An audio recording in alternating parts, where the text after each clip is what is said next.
Hello guys, welcome to the AS online coaching. तो हमने नए चैप्टर स्टार्ट किए थे, time speed and distance. Okay, तो प्रीवियस लेक्चर हमने टाइम डिस्टेंस कांस्टेंट के ऊपर देख ली थे। अब ये लेक्चर हम देखेंगे टाइम कांस्टेंट होगा तो क्या होगा। देखो, अगर जब भी टाइम कांस्टेंट होता है तो फॉर्मूला क्या बनता है, क्या चीज़ें होती है वो आपको मैं। तो टाइम कांस्टेंट में टाइम का फॉर्मूला क्या है, time equals to distance upon speed. Clear. तो इसमें भी दो केसेस रहेंगे। पहला केस में क्या रहेगा कि टाइम जो है कांस्टेंट रहेगा और जो है डिस्टेंस और स्पीड जो है दोनों की अलग रहेगी दोनों केसेस में। ओके, टाइम सेम रहेगा और यहाँ पे d2/s2 हो जाएगा। ओके, क्लियर, समझ में आ गया। तो ये फाइनली क्या बनेगा, टाइम टाइम कांस्टेंट है तो हम इन दोनों को इक्वेट कर देंगे। d1s1 equals to sorry d1s1 equals to d2s2। Okay, तो इसको सिंपली और थोड़ा सिंप्लीफाई कर देंगे, d2 इधर आ जाएगा तो ये d1 d2 equals to s1 s2। Clear. देखो, जब ये क्या है, डायरेक्टली प्रोपोर्शन है। ये क्या है, क्योंकि d1 के आगे s1 है, d2 के आगे s2 है। बट जब स्पीड कांस्टेंट, जब डिस्टेंस कांस्टेंट था तो यहाँ पे अलग था। ओके, तो ये आप अगर फर्स्ट लेक्चर में देखने को समझ जाएगा या नोट्स में नीचे रहेगा वहां पे देख लो। यहाँ पे क्या है कि ये डायरेक्टली कांस्टेंट है। ओके, क्या, सॉरी, डायरेक्टली प्रोपोर्शन है। क्लियर, समझ में आ गया। टाइम कांस्टेंट के ऊपर इतना इतना कुछ है नहीं डिफिकल्ट, सिंपल सा है। जो फॉर्मूला लगाया, यहाँ पे डिस्टेंस और स्पीड अलग रहेगी, यहाँ पे डिस्टेंस और स्पीड अलग रहेगी, और मैंने खाली इन दोनों को इक्वेट कर दिया। और कैसा कर दिया आपको ये समझ में आ गया तो आप इससे ये बना सकते हो। आपको मैं हर बार बताया हो कि आपको रट्टा नहीं मानना, समझ कर लेना है। आपको ये समझ में आ गया, आप ये उससे फॉर्मूला बना सकते हो। क्लियर। ओके, तो वैसे हम देखेंगे स्पीड कांस्टेंट। देखो, टाइम और स्पीड ना इतना कुछ इंपॉर्टेंट आता नहीं है मोस्टली क्वेश्चन में, डिस्टेंस कांस्टेंट ही आता है। बट फिर हम समझ के ले लेंगे, अगर क्वेश्चन ने कहीं पूछ लिया तो फंसना नहीं है हमें। ओके, स्पीड कांस्टेंट में क्या, स्पीड कांस्टेंट रहेगी फर्स्ट केस में। और क्या है, डिस्टेंस और टाइम जो है दोनों का अलग रहेगा। स्पीड का फॉर्मूला क्या है, डिस्टेंस अपॉन टाइम। स्पीड का फॉर्मूला क्या है, डिस्टेंस अपॉन टाइम, वही हम यूज करेंगे। और सेकंड केस में भी स्पीड सेम रहेगी तो यहाँ पे डिस्टेंस और टाइम जो है अलग रहेगा केस वन से। क्लियर, समझ में आ गया। तो स्पीड कांस्टेंट है, दोनों जो बचा है उसको इक्वेट कर देंगे हम। ये हो जाएगा d1 t1 which is equals to, ये हो जाएगा d2 t2। Okay, clear. तो ये भी d1/d2 equals to t1/t2। Okay, देखो ये जो डिस्टेंस, सॉरी, टाइम कांस्टेंट और स्पीड जो कांस्टेंट है ना, एक्चुअल में देखा जाए ना दोनों के फॉर्मूले सेम ही बन जाते हैं लास्ट में आके। d1, क्योंकि यहाँ पे टाइम है तो यहाँ पे स्पीड आ जाएगा, यहाँ पे स्पीड होता है यहाँ पे टाइम आ जाएगा, बट दोनों के फॉर्मूले सेम ही बनते हैं। इसलिए मैं आपको आजू बाजू रख के बता दूं कि दोनों में इतना कुछ फर्क है नहीं, दोनों में सेम है। अगर आपको एक याद है तो आप दूसरा भी अपने आप सीख सकते हो। ओके, समझ में आ गया। तो अभी ना थोड़े से हम क्वेश्चन देख लेंगे जिससे क्या क्लियर हो जाएगा, क्या किस तरीके से टाइम कांस्टेंट को आइडेंटिफाई करने, किस तरीके से स्पीड कांस्टेंट को आइडेंटिफाई करने का। क्लियर, समझ में आ गया। आई होप आपको समझ में आ गया होगा। देखो, जितनी भी चीज़ है ना यहाँ पे, मैं आपको जो क्वेश्चंस और फॉर्मूलेस आपको पीडीएफ में प्रोवाइड कर दूंगा, नीचे लिंक में डिस्क्रिप्शन की, वहाँ पे आप जाइए। पीडीएफ में पूरा चीज़ रहेगी, टाइम स्पीड डिस्टेंस के फॉर्मूले के साथ, क्वेश्चंस के साथ। ओके, तो क्वेश्चन लिखने की आपको जरूरत नहीं है बार बार। ओके, तो क्वेश्चन देख लेते हैं हम दो तीन। ओके, तो क्वेश्चन क्या बोल रहा है, a hero goes after a villain who is 200 metre before him. Okay, तो एक हीरो है, वो विलन से क्या, कितना मीटर पीछे, 200 मीटर पीछे है। ओके, तो टाइम फ्रेम बना लेते हैं यहाँ पे। जो हीरो है वो विलन से कितना दूर है, 200 metre. Clear, 200 metre. Where where will the hero catch the villain when they run at the rate of 11 kilometre और 10 किलोमीटर पर आवर। मतलब हीरो की जो स्पीड है, हीरो की स्पीड है वो है 11 किलोमीटर पर सेकेंड, और विलन की जो स्पीड है वो कितनी है, वो है 10 किलोमीटर पर सेकेंड। ऑफकोर्स हीरो की स्पीड ज़्यादा है तो वो विलन को कभी ना कहीं पकड़ेगा। तो कौन से पॉइंट में पकड़ेगा वो पूछा है। ओके, तो मतलब कुछ और स्पीड आगे भागेंगे तब जाके हीरो जो है विलन को पकड़ लेगा। ओके, तो कुछ, तो देखो ये मीटर में है तो इसको पहले किलोमीटर में कन्वर्ट कर देंगे। किलोमीटर में कन्वर्ट करेंगे तो क्या 0.2 किलोमीटर हो जाएगा यहाँ पे। ठीक है, तो एक्स किलोमीटर जब विलन भागेगा तो उतना ही हीरो ये कवर करेगा। मतलब विलन और हीरो का जो टाइम है वो क्या होगा, सेम होगा। टाइम सेम होगा तभी हीरो विलन को कैच करेगा ना। ये समझ में आ गया ये चीज।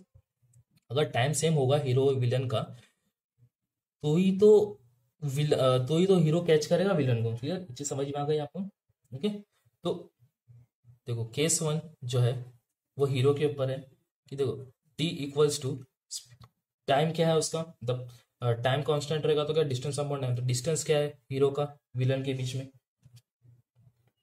मतलब यहाँ पे क्या है देखो आपको बताता हूँ। टाइम, देखो टाइम का फॉर्मूला क्या है, time is equals to distance upon time. मतलब हीरो, देखो जितना विलन ये डिस्टेंस कवर करेगा ना जितने देर में, हीरो ही उतना डिस्टेंस इतने देर में, इतना डिस्टेंस जितनी देर में विलन इतना कवर करना उतने देर में हीरो इतना कवर करेगा, तभी जाके ये पॉइंट में जो है विलन हीरो जो है विलन को कैच करेगा। क्लियर, समझ में आ गया। तो ये पॉइंट को सॉल्व करते हैं, ये 2/10 प्लस एक्स अपॉन हीरो का जो स्पीड है, देखो एस हीरो की स्पीड कितनी 11 किलोमीटर है। ये समझ में आ गया।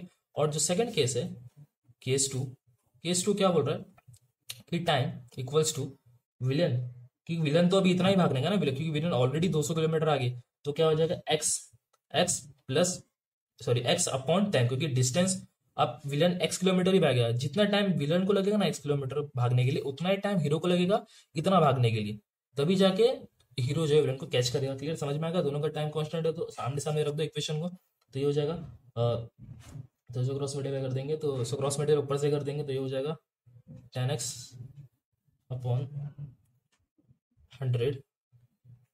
क्लियर, तो ये हो जाएगा 10, ये हो जाएगा क्रॉस मल्टीप्लाई कर देंगे तो ऐसा बन जाएगा विच इज इक्वल्स टू x/10। ये 10 को कैंसिल कर देंगे तो यहाँ पे आपको फॉर्म बन जाएगा, आपका आंसर आ जाएगा 2/10x। तो 11 यहाँ पे मल्टीप्लाई हो जाएगा, ये हो जाएगा 11x। तो यहाँ पे x की वैल्यू यहाँ पे क्या मिल जाएगी, x की वैल्यू मिल जाएगी 2 kilometre per hour. Okay, 2 kilometre, समझ रहे। तो एक्स, तो हीरो कितना किलोमीटर भागा है, where will be the hero catch the villain when they run together, तो हीरो कब पकड़ेगा। देखो हीरो ने ऑलरेडी 0.2 किलोमीटर भागा है, और है ना ऑलरेडी इतना भागा है, तो और कितना भाग लेगा, तो 2 किलोमीटर और भागेगा तभी विलन को पकड़ लेगा। तो फाइनल आंसर क्या होगा अपना 2.2 किलोमीटर हीरो जब भागेगा तभी जाके विलन को कैच करेगा। क्लियर, समझ में आ गया, कोई डाउट नहीं। ओके, क्योंकि 0.2 किलोमीटर ऑलरेडी भागा है, ये जो एक्स है वो है ना, एक्स कितना 2 किलोमीटर अगर और भागेगा हीरो तब जाके विलन को कैच कर लेगा। मतलब विलन 2 किलोमीटर भागेगा और जब हीरो 2.2 किलोमीटर भागेगा ना, दोनों का टाइम सेम होगा तब जाके हीरो जो है विलन को कैच कर लेगा। क्लियर, समझ में आ गया। तो आंसर क्या है, आंसर 2 किलोमीटर नहीं 2 किलोमीटर। तो ये है एक्स डिस्टेंस, मतलब पूछा क्या हीरो कितना भागा, हीरो 0.2 तो ऑलरेडी पहले भाग चुका था, तो ऐड कर देने का 2 में 0.2 ऐड करेंगे तो क्या 2.2 किलोमीटर जो है हीरो उतना भागा तब जाके विलन को उसने कैच किया। क्लियर, समझ में आ गया, कोई डाउट नहीं। ओके, वैसे एक सम और देखते हैं जिससे क्या ऐसी सम देखेंगे सेम टू सेम, जिससे क्लियर हो जाएगा आपका डाउट।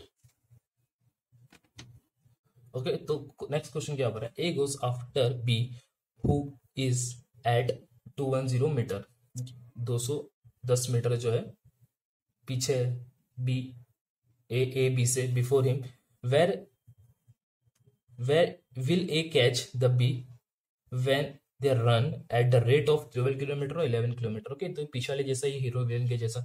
तो टाइम फ्रेम यहाँ पे ये क्या बोल रहा है कि 210 मीटर का डिफरेंस है ए और बी के बीच में, तो कितना और भागेंगे जहाँ पे दोनों, जहाँ पे ए कैच कर लेगा बी को, सेम ए और विलन विलन और हीरो के जैसा ही है।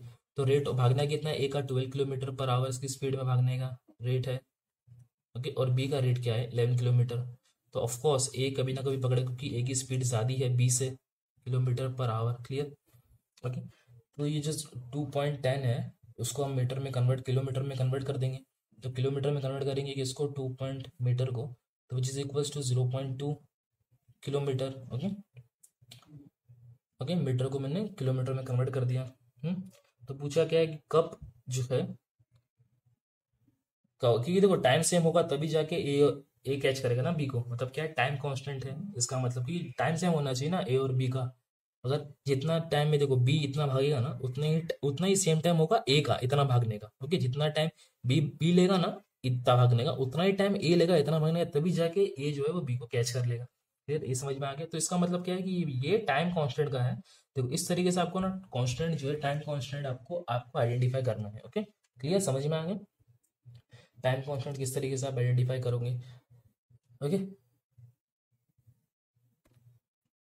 ओके, तो देखो टाइम कांस्टेंट का फॉर्मूला में क्या बनता है, S1/S2 equals to D1/D2। Okay, time constant हमने ये चीज देखे थे। ओके, तो S1 क्या है, S1 मतलब इसकी स्पीड क्या है, ए की स्पीड है 12, बी की स्पीड है 11, विच इज इक्वल टू ए का डिस्टेंस कितना है, ए इतना भागेगा और उसके साथ इतना भागेगा स्पीड सेम होने के लिए, तो हो जाएगा x प्लस 0.21, क्योंकि इसको मैंने किलोमीटर में कन्वर्ट करना, तो ये 0.21 किलोमीटर हो जाएगा। क्लियर। अपॉन D2 क्या है, सॉरी D2 मतलब इतना, ये x, ये आ जाएगा x। क्लियर। मतलब जितना B लेगा इतना भागने के लिए टाइम, उतना ही A लेगा इतना भागने के लिए, तब जाके टाइम सेम रहेगा दोनों का, तभी जाके A जो है वो कैच कर लेगा B को। क्लियर, ये समझ में आ गया। अब यहाँ पे आप सिंपली क्या क्रॉस मल्टीप्लाई कर दो, तो ये हो जाएगा 12x which is equals to 11x plus 2.31। तो यहाँ पे आपको x की वैल्यू मिल जाएगी, x की वैल्यू कितनी मिल जाएगी यहाँ पे आपको, ये हो जाएगी 2.31 किलोमीटर। क्लियर। एक्स की वैल्यू मिलेगी 2.3 किलोमीटर। ओके, अगर आपको क्वेश्चन ने पूछा एक्स की वैल्यू तो आप बोलेंगे 2.3 किलोमीटर, कितना और भागा एक्स्ट्रा। अगर पूछेगा टोटल विल ए कैच, मैं यहाँ पे क्या हो, वेयर विल ए कैच, एक कब कैच करेगा, तो इसको हम ऐसा बोल सकते हैं, एक कब कैच करेगा 2.3 किलोमीटर, तो इतना भागा, उसके साथ उसका नॉर्मल किसने कितना भागा 0.21, है ना। तो इसको अगर ऐड कर देंगे 0.21, तब जाके आपको मिल जाएगा जो भी आंसर आएगा वो इतना ए भागा। क्लियर। तो एक्स में ये मिलेगा कि इतना किलोमीटर और एक्स्ट्रा भागेंगे, तब जाके हमें जो 2.3 किलोमीटर और भागेगा, जब भी उतना ही ए इतना कवर करेगा, तब जाके ए कैच कर लेगा बी को। क्लियर। आई होप आपको समझ में आ गया होगा ये चीज। तो पिछले वाले सम में ये वाले कि पिछले वाले सम आपको लगेगा कि वो ये वाला सम थोड़ा थोड़ा जल्दी खत्म होगा, ऐसा आपको लगेगा। ओके, ऐसी बात नहीं है कि पिछले वाला समय मैं थोड़ा आपको ज्यादा डेप्थ में समझा रहा था, इसलिए थोड़ा सा लेंदी लगा चाहिए। तो आपको एक बार ओवरव्यू वापिस से आपको दे देता हूँ मैं वो चीज का। देखो देखो यहाँ पे हमने, यहाँ पे भी हमने सेम किए थे। अगर यहाँ पे अगर मैं ये चीज लगाऊं ना, जैसे हमने पीछे वाले इसमें किए थे, तो भी हो जाएगा। देखो यहाँ पीछे इस वाले में हमने क्या, इस यहाँ पे हमने S1/S2 किए थे। अगर आप वही चीज अगर यहाँ पे भी लगा लोगे ना ये वाले में, तो भी आप सॉल्व कर लोगे। ओके, तो दोनों सम एग्जैक्टली सेम है, एग्जैक्टली सेम है, इतना कुछ दोनों में डिफरेंस है नहीं जरा भी। देखो जैसे कि आप, जैसे कि हमने इस वाले में यहाँ पे लगाया कि स्पीड इक्वल S1/, तो आप जैसा यहाँ पे भी लगा लोगे ना। ये वाला मैं इतना क्यों समझा, क्योंकि इनिशियल पहला क्वेश्चन था, सोचा थोड़ा डेप्थ में समझाओ। देखो इसको आप सेकंड मेथड बोल रहा हो इसको, ये तो पर समझ गया, नहीं तो आप इसको ऐसा भी यूज कर सकते हो।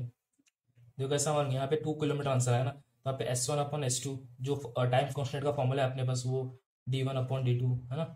S1 क्या है, पहली स्पीड हीरो की, वो क्या है 11 है, और दूसरी स्पीड क्या है विलन की, वो है 10 है।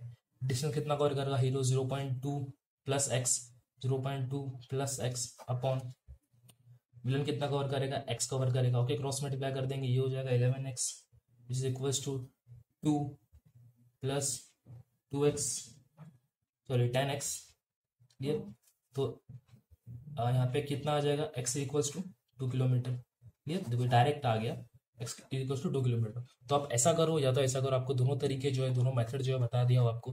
देखो ऐसे सम ही आपको कॉम्पिटेटिव एग्जाम में देखने मिलेंगे, इससे इजी तो मिलेंगे नहीं, ऐसे टफ ही क्वेश्चन मिलेंगे। तो इसलिए आपको मैं हर तरीके से समझाने की कोशिश कर दिया होगी। आई होप आपको समझ में आ गया होगा हर चीज़, हर एक जो आपके डाउट